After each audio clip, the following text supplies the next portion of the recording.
नमस्कार भाई लोग, कैसे हैं आप लोग। तो आज के इस वीडियो में फिर से मैं आपका बहुत ही ज़्यादा स्वागत करता हूं आपके ही अपने चैनल टेक्निकल ट्रेडर में। तो आज के इस वीडियो में हम यस बैंक के बारे में बात करने वाले हैं और एक क्वेश्चन काफ़ी यहाँ पर निकल कर आ रहा है। कल जो मैंने वीडियो डाली थी फंड रेजिंग को लेकर, क्या उसमें चिंता की बात हो सकती है, तो उस पर यह भी कमेंट्स निकल कर आ रहे थे कि सर इसमें प्रमोटर क्यों नहीं है, यस बैंक में प्रमोटर नहीं शो करता। जैसा कि आप यहाँ पर देख भी सकते हैं कि पब्लिक की शेयर होल्डिंग टोटल की टोटल 100% पब्लिक के पास है, प्रमोटर नहीं है। और किसी भी कंपनी या किसी भी बैंक में प्रमोटर होता ही है, या फिर वह कम परसेंटेज उसकी हो लेकिन होता है। तो यहाँ हम समझेंगे कि यस बैंक में प्रमोटर क्यों नहीं है, क्या सारा का सारा माल प्रमोटर बेचकर निकल गया है। और साथ में देखिए, कल जो मैंने वीडियो डाली थी फंड रेजिंग को लेकर, उसमें कुछ डाउट्स भी आप लोगों के निकल कर आ रहे हैं। तो यदि कुछ बात समझ में नहीं आई तो कमेंट करें, मैं कोशिश करूंगा फिर से आपके डाउट्स को क्लियर करने की। फिलहाल इस वीडियो में प्रमोटर क्यों नहीं है इसको समझेंगे। रिक्वेस्ट रही कि यदि मेरा प्रयास, जो मैं हमेशा आप लोग को अपडेटेड करने की कोशिश करता हूँ यस बैंक को लेकर, वोडाफोन आइडिया, ट्राइडेंट, इन सारे स्टॉक्स को मैं कवर करता हूँ। यदि मेरा प्रयास आप लोगों को अच्छा लगता है तो लाइक ज़रूर करें, चैनल को सब्सक्राइब करें, बेल आइकन को हिट करें, और कोई भी इन्वेस्टमेंट या ट्रेड लेने से पहले अपने फाइनेंशियल एडवाइजर खुद की एनालिसिस जरूर करें, क्योंकि ये सारी वीडियो एजुकेशन पर्पस के लिए बनाई जा रही है। तो चलिए वीडियो को आगे बढ़ाते हैं। तो यहाँ पर आप देख सकते हैं बीएससी के ऊपर हम आ गए हैं और शेयर होल्डिंग पैटर्न पर हैं। तो प्रमोटर की होल्डिंग आप देख सकते हैं कि नील है। सितंबर 2021, जून 2021, मार्च 2021, अभी जो लेटेस्ट अपडेट है वह सितंबर 2021 का है, जिसमें भी जो होल्डिंग्स है वह नील है। टोटल की टोटल होल्डिंग जो है पब्लिक के पास 100% बनी हुई है। तो आइए समझते हैं ऐसा क्यों है।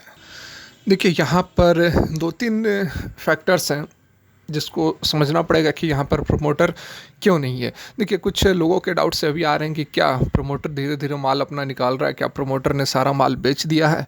तो देखिए, ऐसी कोई बात नहीं है। यस बैंक में सबसे बड़ा जो इन्वेस्टर है वह आप सभी जान रहे हैं, SBI, state bank of India है। बेल आउट प्लान जब बना था तो इसी ने लीड किया था और इसी ने सबसे बड़ा स्टेक भी यस बैंक में लिया हुआ है। लगभग 48% शुरू में लिया था, फिर कुछ कम करके 30% के आसपास स्टेक अभी भी यहाँ पर मौजूद है यस बैंक के अंदर। तो देखिए, यहाँ पर एक्सपर्ट्स का क्या मानना है। दो तीन फैक्टर हैं जो मैं आपको समझाता हूँ। देखिए, यदि प्रमोटर बनता है कोई भी, यस बैंक या फिर किसी भी बैंक या कंपनी का कोई प्रमोटर बनता है, तो उसको लाइबिलिटी प्रोविजंस को झेलना पड़ता है। It would have subjected to liability provisions governing promoter under companies act 2013। देखिए, कंपनी एक्ट 2013, उसके अकॉर्डिंग यदि कोई प्रमोटर होगा तो लाइबिलिटीज एक्ट, ठीक है, लाइबिलिटीज प्रोविजंस को झेलना पड़ेगा। तो ये क्या है समझते हैं। यहाँ पर आप देख सकते हैं जो लाइबिलिटीज़ की बात की जा रही है, जैसे कि फर्निशिंग फॉल्स और incorrect information for incorporation of the company.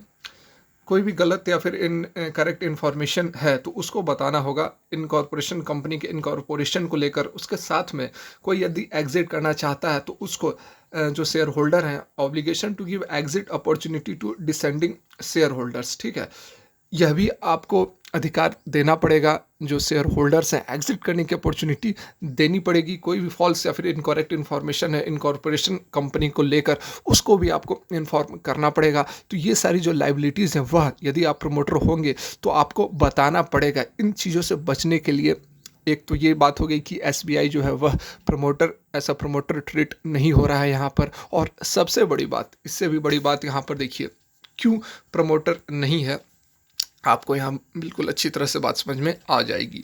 देखिए, जो रिकंस्ट्रक्शन हुआ है, यहाँ देखिए, पारा 59 of yes bank reconstruction scheme 2020 में रिकंस्ट्रक्शन हुआ है। तो उसके अकॉर्डिंग यहाँ पर जो बात क्लियर है कि the investor bank and investors will be treated as public shareholder of the reconstructed bank for first 5 year from the date of the allotment of share to them under all applicable laws।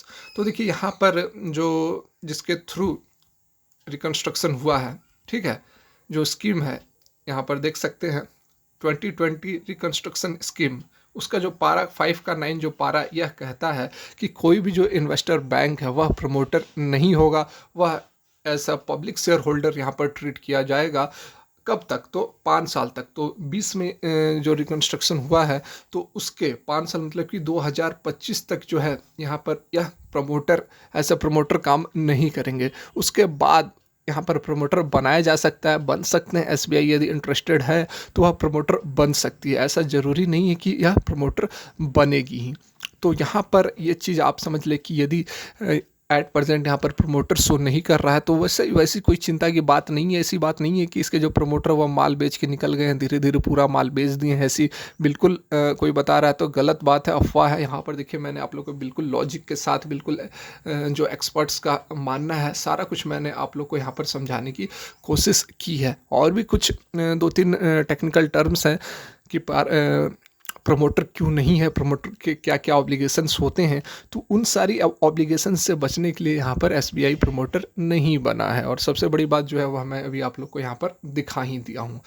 तो देखिए ये short में मैं आप लोगों को समझाने की कोशिश किया कि प्रमोटर क्यों नहीं है। और यदि आपके कोई डाउट्स निकल कर आ रहे हैं, जैसे कल का वीडियोज़ में था फंड रेजिंग यदि इक्विटीज़ के थ्रू होता है तो किस तरह से यहाँ पर नुकसान हो सकता है कंपनी को, कुछ का यह भी कॉमेंट निकल कर आ रहा था कि जब शेयर होल्डिंग माफ़ करें, जब फंड रेजिंग सही नहीं है तो फिर फंड रेजिंग की खबर से तेज़ी क्यों आती है। तो ये सारी यदि आपके भी डाउट्स हैं, आपको क्लियर नहीं हो रहा है तो ज़रूर कमेंट करें, जो भी डाउट होंगे आपके मैं क्लियर करने की कोशिश करूँगा। फिलहाल के लिए वीडियो यहीं तक, अच्छी लगी तो लाइक करें, चैनल को सब्सक्राइब करें, बेल आइकन को हिट करें। धन्यवाद।